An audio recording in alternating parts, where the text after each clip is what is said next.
আসসালামু আলাইকুম, welcome to prime English. ইংরেজি শিখুন ইংলিশ নিউজ পেপার থেকে।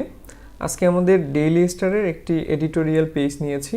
প্রথমে আমরা নিউজ পেপারটি যদি একটু দেখি, আমরা যেটা নিয়েছি সেটা হচ্ছে আজকে আমাদের 8 তারিখের একটা আমরা এডিটোরিয়াল পেজ নিয়েছি। এটা বনানী চক্রবর্তী লিখেছে এবং আমরা এখানে হেডলাইন দেখতে পাচ্ছি আর উপরে একটি পিকচার দেখতে পাচ্ছি। তো হেডলাইনে দেওয়া আছে why Bangladesh is still failing to protect children from infectious disease. এটা হচ্ছে আমাদের হেডলাইন ছিল এবং এরপরে আমাদের এই পুরো নিউজটা এখানে দেয়া আছে। তো আমরা এখানে নিউজ পেপারটা থেকে প্রথমে দেখি এবং এরপরে আমরা এই হচ্ছে দেখলাম, এটা হচ্ছে ডেইলি স্টারের এডিটোরিয়াল পেজটি। তো এইবার আমরা এই নিউজ পেপারটিকে আমরা ইংরেজি থেকে বাংলা অনুবাদ করব এবং সাথে সাথে এর যে গ্রামারের যে বিষয়গুলো আছে সেগুলো আমরা শেখার চেষ্টা করব। তো ঠিক আছে, চলুন শুরু করা যাক। আমরা যেই নিউজ পেপারটি দেখেছিলাম সেই নিউজ পেপারটি এবার আমরা এখানে প্রথম থেকে এবার বোঝার চেষ্টা করি। প্রথমে আমাদের দেখতে পাচ্ছি এখানে হেডলাইন দেয়া আছে। হেডলাইনে আমরা যেটা দেখেছিলাম, why Bangladesh is still failing to protect children from infectious disease. এবার আমরা এখানে এটাকে 3টা ভাগে ভাগ করছি, যেভাবে এর আগের ক্লাসগুলো আমরা নিয়েছিলাম। যে প্রথমে হচ্ছে ভেঙে ভেঙে এটার অনুবাদ করব, যেমন হোয়াই কেন, বাংলাদেশ ইজ স্টিল ফেইলিং এখনও ব্যর্থ হচ্ছে। এই স্টিলটা কিন্তু এখানে অ্যাডভার্ব হিসেবে বসছে, পার্টস অফ স্পিচের দিক থেকে এটা হচ্ছে এখানে অ্যাডভার্ব। ওকে, টু প্রোটেক্ট চিলড্রেন শিশুদের সুরক্ষা দিতে বা রক্ষা করতে, ফ্রম কি থেকে, ইনফেকশিয়াস ডিজিজ এই যে সংক্রামক, ইনফেকশিয়াস শব্দের অর্থ হলো সংক্রামক। সো সংক্রামক রোগ থেকে, ডিজিজ রোগ, সংক্রামক রোগ থেকে সুরক্ষা দিতে বাংলাদেশ কেন এখনও ব্যর্থ হচ্ছে। তো এইখানে এই যে আমাদের হেডলাইনটি দেখতে পাচ্ছি, এই হেডলাইনে আমাদের 2টা গ্রামারের জিনিস একটু যদি বলে রাখি, তা হচ্ছে এখানে প্রোটেক্ট শব্দটার সাথে প্রিপোজিশন ফ্রম বসে, প্রোটেক্ট ফ্রম। তাহলে এটা আমরা মনে রাখবো যে প্রিপোজিশনে প্রোটেক্টের সাথে ফ্রম বসে। এবং এখানে আরেকটা শব্দ দেওয়া আছে, সেটা হচ্ছে ফেইল। এই ফেইল ভার্বটি হচ্ছে, ফেইলের পরে ফেইল হচ্ছে একটি ভার্ব এবং পরবর্তীতে এরপরে ইনফিনিটিভ বসে, ফেইলের পরে ইনফিনিটিভ বসে। এজন্য এখানে ফেইলের পরে টু প্লাস ভার্ব, টু এর পরে প্রোটেক্ট লেখা আছে। আশা করি আমরা এখানে হেডলাইনটা বুঝতে পেরেছি। এরপরে আমরা এখানে দেখতে পাচ্ছি সাজানো অনুবাদ লেখা আছে এবং এরপরে মেইন যে আমাদের নিউজটি সেটা থেকে আমরা দেখা শুরু করি। এখানে যে সেন্টেন্সটি দেয়া আছে, my child missed vaccination after the first shot at 45 days of age. তো এবার আমরা এখানে দেখি, মাই চাইল্ড আমার সন্তান, মিসড ভ্যাকসিনেশন, এই এখানে মিসড শব্দটা দ্বারা বোঝায় ফেইল টু রিসিভ। এটা একটু আমি লিখে দিচ্ছি, ফেইল টু রিসিভ মানে কোনো কিছু গ্রহণ করতে ব্যর্থ হওয়া। সো মিসড ভ্যাকসিনেশন নির্ধারিত সময়ে টিকা গ্রহণ করতে পারেনি, মানে টিকা গ্রহণ করতে ব্যর্থ হয়েছে। আফটার দ্য ফার্স্ট শট, আমরা সবাই জানি যে শট মানে কিন্তু গুলি করা, কিন্তু এখানে কিন্তু এই জায়গায় কিন্তু গুলি করার অর্থে ব্যবহার করা হয়নি। এখানে ফার্স্ট শট, এখানে এই শটটা ব্যবহার করা হয়েছে ডোজ অর্থে, অর্থাৎ ফার্স্ট শট প্রথম ডোজ নেওয়ার পর, after the first shot at 45 days of age. At আমরা জানি যে অ্যাটটা বয়সের ক্ষেত্রে বসানো হয়, অ্যাট 45 days অফ এজ 45 দিন বয়সে। এবার এটাকে যদি আমরা একটু ভেঙে ভেঙে অনুবাদ করার পরে সাজিয়ে অনুবাদটা করি, তাহলে কি হয় যে আমার সন্তান 45 দিন বয়সে প্রথম ডোজ নেওয়ার পর আর পরবর্তী টিকা গ্রহণ করতে পারেনি। আশা করি এটা আমরা বুঝতে পেরেছি। এর পরের সেন্টেন্সটি দেয়া আছে, এর পরের সেন্টেন্সটিতে আমরা দেখতে পাচ্ছি, this was the response of a teenage mother, her face marked by guilt as she brought her 30-month-old child to the hospital with fever and rash। এবার আমরা এটাকে একটু ভেঙে ভেঙে অনুবাদ করার চেষ্টা করি। দিস ওয়াজ দ্য রেসপন্স, এখানে একটা গ্রামারের বিষয় আছে, সেটা হচ্ছে আমরা সবাই জানি মার্ক মানে চিহ্নিত করা, কিন্তু এখানে her face marked by guilt, এখানে চিহ্নিত করা কিন্তু অর্থে ব্যবহার করা হয়নি। এখানে তার এই মার্কড বাই গিল্ট, গিল্ট শব্দের অর্থ হলো অপরাধ, অর্থাৎ এখানে বলা হয়েছে যে her face marked by guilt, যার মুখে অপরাধবোধের স্পষ্ট প্রমাণ বা ছাপ ছিল। ওকে, এরপরে as she brought her 30-month-old child. এখানে একটা গ্রামারের বিষয় খুব গুরুত্বপূর্ণ, তা হচ্ছে এই চাইল্ড শব্দটি হচ্ছে একটি নাউন এবং এর পূর্বে এই যে ওল্ড এবং মান্থ, এখানে এই যে 30, এই পুরোটাই কিন্তু একটা অ্যাডজেক্টিভ হিসেবে, পুরোটাই সবগুলো কিন্তু adjective. 13 adjective, month adjective, old adjective, এটা কম্পাউন্ড অ্যাডজেক্টিভ। এই জন্য এখানে 13 বসার পরেও এই যে 13 বসার পরেও মান্থের সাথে কিন্তু এস বসানো হয়নি, কারণ অ্যাডজেক্টিভের সাথে আমরা জানি এস যোগ করা যায় না। ওকে, তাহলে এখানে বলছে অ্যাজ শি ব্রট। এখানে আরেকটা বিষয় বলে রাখি, এই যে অ্যাজ শব্দটি এখানে ব্যবহার করা হয়েছে হোয়েন অর্থে। অ্যাজ শব্দের অর্থ আমরা জানি যেহেতু, আবার অ্যাজ শব্দের অর্থ যখন হতে পারে, যেমন অ্যাজ এখানে যখন অর্থে মানে হোয়েন অর্থে ব্যবহার করা হয়েছে। অ্যাজ শি ব্রট, যখন she brought her 13-month-old child, যখন তিনি তার এই যে 13 মাস বয়সী সন্তানকে নিয়ে এসেছিলেন। কোথায় নিয়ে আসছিলেন? টু দ্য হসপিটাল, হাসপাতালে নিয়ে আসছিলেন। With fever and a rash, জ্বর ও শরীরে ফুসকুড়ি নিয়ে। তাহলে আমরা আশা করি এখানে বুঝতে পারলাম। এবং এই পুরোটার সাজানো অনুবাদটা যদি আমরা দেখি, যে জ্বর ও শরীরে ফুসকুড়ি নিয়ে 13 মাস বয়সী সন্তানকে হাসপাতালে আনার সময় মুখে অপরাধবোধের স্পষ্ট ছাপ নিয়ে এক কিশোরী মা এই কথাগুলো বলেছিলেন, বা তার কথা এই কথাগুলো ফুটে উঠেছিল। এখানে একটা জিনিস আমরা অলরেডি দেখেছি যে এই বাক্যে her face marked by guilt, এটাকে শব্দে শব্দে অনুবাদ করলে তাহলে বাংলাটা অস্বাভাবিক শোনাবে। আমরা এখানে দেখেছি যে তার মুখ অপরাধবোধের দ্বারা চিহ্নিত ছিল, এটা না বলে আমরা বলবো হচ্ছে তার মুখে অপরাধবোধের স্পষ্ট ছাপ ছিল। আশা করি এটা আমরা বুঝতে পারছি। They did not have the child's টিকা card, nor had they been given any alternative documentation. ওকে, এবার আমরা এই সেন্টেন্সটিকে একটু ভেঙে ভেঙে অনুবাদ করি। They did not have মানে তাদের ছিল না, বা they did not have the child's টিকা কার্ড, অর্থাৎ তাদের কাছে শিশুটির টিকা কার্ড ছিল না। নর, এই যে এখানে কিন্তু খুব গুরুত্বপূর্ণ একটা স্ট্রাকচার ব্যবহার করা হয়েছে, সেটা হচ্ছে আমরা যদি এখানে একটু লিখে দেখাই যে নর, এই নর যদি কখনো সেন্টেন্সের শুরুতে বসে, তারপরে হচ্ছে বসবে অক্সিলিয়ারি ভার্ব, এরপরে বসবে হচ্ছে সাবজেক্ট, প্লাস এরপরে বসবে হচ্ছে গিয়ে মূল ভার্ব।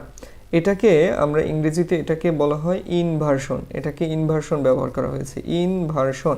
তাইলে নর, এই নরের মতো সেম জিনিস আরও আছে। যেমন আমরা যদি বলি এই যে নো সোনার, ঠিক আছে, নো সোনার, তারপরে স্কার্সলি, ঠিক আছে, স্কার্সলি, হার্ডলি, এই যে শব্দগুলো, এগুলো যদি কখনো সেন্টেন্সের শুরুতে বসে তাহলে ইনভার্সন করতে হয়, জোর প্রদান করা হয়। এবং ইনভার্সন করা হলে তখন অক্সিলিয়ারি ভার্বটা সাবজেক্টের পূর্বে চলে আসে। ঠিক তেমনটাই এখানে ব্যবহার করা হয়েছে যে নর হ্যাড দে বিন গিভেন, এমনকি তাদের দেওয়াও হয়নি এনি অল্টারনেটিভ ডকুমেন্টেশন, কোনো বিকল্প নথিপত্র বা কাগজপত্র। তাহলে আশা করি এখানে গ্রামারের নিয়মটা বুঝতে পারছি যে এখানে নর ব্যবহার করার কারণে ইনভার্সন করা হয়েছে, এবং সেমভাবে নো সুনার, স্কার্সলি, হার্ডলি এই শব্দগুলো যখন সেন্টেন্সের শুরুতে থাকে তখন ইনভার্সন মানে জোর প্রদান করা হয় এবং অক্সিলিয়ারি ভার্বটা সাবজেক্টের পূর্বে চলে আসে। এবার সাজানো অনুবাদটা কি হয়, যে তাদের কাছে শিশুটির টিকা কার্ড ছিল না, এমনকি মানে ওটা তো ছিলই না, এমনকি এর পরিবর্তে কোনো বিকল্প নথিপত্র তাদেরকে দেওয়া হয়নি। আশা করি আমরা এইটা বুঝতে পেরেছি। তাহলে এখানে এই যে নরের একটা গ্রামাটিক্যাল এক্সপ্লেনেশন দেওয়া আছে, যে নরের বাংলা এবং না বলে আমরা যদি ইংলিশ এডিটোরিয়ালে যদি এমন কি, তাছাড়া, উপরন্তু এরকম করি তাহলে সেক্ষেত্রে খুব বেশি ভালো শোনাবে। ওকে, এর পরবর্তী যে সেন্টেন্সটি দেওয়া আছে সেটা হচ্ছে before they could collect on the family had to leave their village. এবার যদি আমরা দেখি এই সেন্টেন্সে বলা আছে before they could collect on, তারা সেটি সংগ্রহ করার আগেই। এইখানে এই যে অনটা ব্যবহার করা হয়েছে, এই যে অন কার পরিবর্তে ব্যবহার করা হয়েছে, before they could collect on, তারা সেটা সংগ্রহ করার আগেই the family had to leave, পরিবারটিকে চলে যেতে হয়েছিল, মানে ছেড়ে চলে যেতে হয়েছিল দেয়ার ভিলেজ, মানে তাদের গ্রাম ছেড়ে চলে যেতে হয়েছিল। এরপরে বলা আছে ইংলিশ পরের সেন্টেন্সটি বলা আছে the father A garment worker blamed himself. এখানে খুব গুরুত্বপূর্ণ, দ্য ফাদার এটা হচ্ছে আমাদের এই বাক্যে সাবজেক্ট, এবং ব্লেমড এটা হচ্ছে আমাদের ভার্ব। এই যে সাবজেক্টের পরে এখানে বসছে ভার্ব, মাঝখানের এই যে অংশটুকু, এই অংশটুকুকে বলা হয় হচ্ছে কি আমাদের অ্যাপোজিশন, এটাকে বলা হয় অ্যাপোজিশন। এই অ্যাপোজিশন হলো এই যে সাবজেক্ট ফাদার, এই নাউন সম্পর্কে অতিরিক্ত একটা তথ্য প্রদান করা হয়েছে। যেমন দ্য ফাদার, আর এই বাক্যে সাবজেক্টের পরে ভার্ব হচ্ছে এখানে ব্লেম। আরও একটা জিনিস এখানে বলে রাখি, সেটা হচ্ছে এই যে ব্লেম যে ভার্বটা আছে, ব্লেম ভার্বটার পরে আমাদের সবসময় রিফ্লেক্সিভ প্রোনাউন বসাইতে হয় সাবজেক্ট অনুযায়ী। রিফ্লেক্সিভ প্রোনাউন কোনগুলো? এই যে হিম সেলফ, হার সেলফ, এইগুলো। যেহেতু এখানে দ্য ফাদার, এই জন্য হিম সেলফ বসানো হয়েছে। তাইলে এখানে বলছে দ্য ফাদার ব্লেমড হিমসেলফ, মানে ফাদার শিশুটির বাবা ব্লেমড হিমসেলফ, এই যে ব্লেমড হিমসেলফ নিজেকেই দোষারোপ করলেন। আর এইখানে বাবা সম্পর্কে যে অতিরিক্ত যে তথ্যটি দেওয়া আছে সেটা হচ্ছে গার্মেন্ট ওয়ার্কার। এই বাবা কে ছিল? একজন গার্মেন্টস কর্মী ছিল। আশা করি এখানে গ্রামারের খুব চমৎকার একটা বিষয় ছিল, আমরা বুঝতে পেরেছি। তাহলে এখানে সাজিয়ে যদি আমরা অনুবাদটি বলি তাহলে কি হয়, যে শিশুটির বাবা যিনি একজন গার্মেন্টস কর্মী নিজেকেই এর জন্য দোষারোপ করলেন। ওকে, এর পরবর্তী যে এই যে এইখানে হচ্ছে লিভ, এই ভার্বটা আছে লিভ, এই যে লিভের সাথে প্রিপোজিশন ফর হয়। আমি যদি এটাকে একটু লিখে দেখাই এখানে, সেটা হচ্ছে যে এই কোনো স্থানে কোনো কিছুর উদ্দেশ্যে যাত্রা করার অর্থে লিভ, ফর, স্টার্ট, সবগুলো হচ্ছে কি আমাদের অ্যাপ্রোপ্রিয়েট প্রিপোজিশন। কোনো জায়গায় কোনো কিছুর উদ্দেশ্যে রওনা করার অর্থে আমরা এই যে লিভ ফর, স্টার্ট ফর, তারপরে sell for, be bound for, এইগুলো আমাদের বসাতে পারি। তাহলে এখানে যে কারখানার উদ্দেশ্যে বুঝাইছে, এই জন্য যে রওনা করা, যাত্রা করা, ফর প্রিপোজিশনটা বসছে। এবং এর পরবর্তীতে যদি আমরা দেখি যে he regretted that he had been unable to complete his child's vaccination because he could not obtain the card. এবার আমরা যদি এখানে লক্ষ্য করি, হি রিগ্রেটেড, রিগ্রেট মানে অনুতপ্ত হওয়া অথবা আফসোস করা, তার মানে হি রিগ্রেটেড, সে অনুতপ্ত হয়েছিলেন বা আফসোস করছিলেন, দ্যাট যে হি হ্যাড বিন আনএবল, যে তিনি সক্ষম হননি বা যে তিনি পারেননি, টু কমপ্লিট কি করতে? সম্পন্ন করতে, হিজ চাইল্ডস ভ্যাকসিনেশন, তার সন্তানের টিকাদান কার্যক্রম বা সন্তানের টিকা সম্পূর্ণ কোর্স, বিকজ কারণ হি could not obtain the card, তিনি কার্ডটি সংগ্রহ করতে পারেননি। এখানে একটা জিনিস বলে, এই যে অবটেইন, এই অবটেইনটা হচ্ছে গিয়ে ফর্মাল এবং ইনফর্মালি গেটও ব্যবহার করা যায়। হ্যাঁ, গেট হচ্ছে একটু ইনফর্মাল। সো এখানে এই যে গেটের পরিবর্তে এখানে অবটেইন ব্যবহার করা হয়েছে। যে হি could not get the card, এখানে এই যে গেট অর্থেই অবটেইন বসানো যায়, কোনো সমস্যা নেই। যে তিনি আফসোস করছিলেন যে কার্ডটি সংগ্রহ করতে না পারায় তিনি তার সন্তানের টিকাদান কার্যক্রম সম্পূর্ণ করতে পারেননি।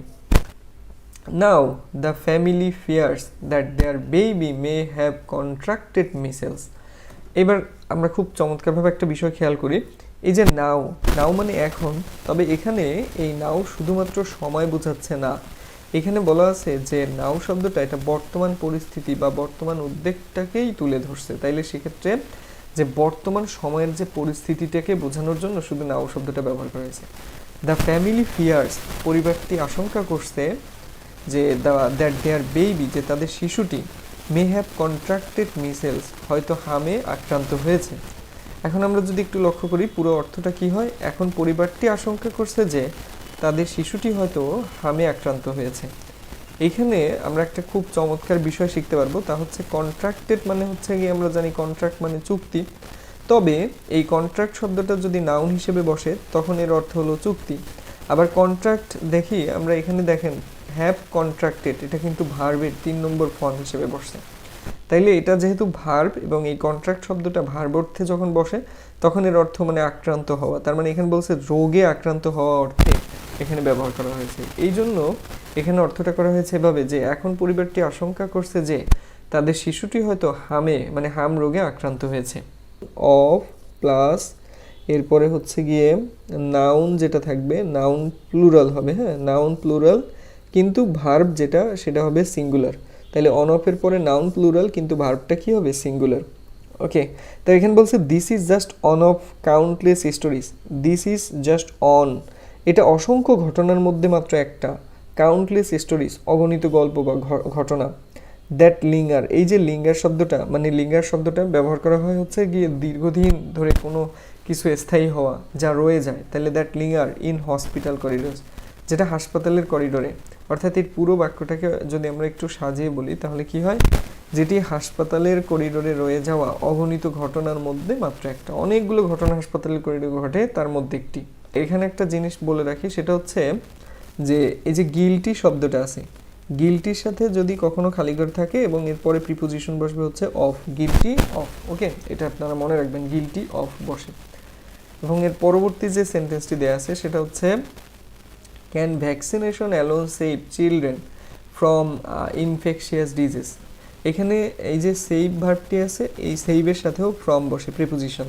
যে আমরা প্রথম দিকে পড়ছিলাম যে প্রোটেক্টের সাথে প্রোটেক্ট ফ্রম, কোনো কিছু থেকে রক্ষা করা অর্থে প্রোটেক্ট ফ্রম, সেরকমভাবে সেভ ফ্রম, এই যে সেভের সাথেও প্রিপোজিশন কি বসে, ফ্রম বসে।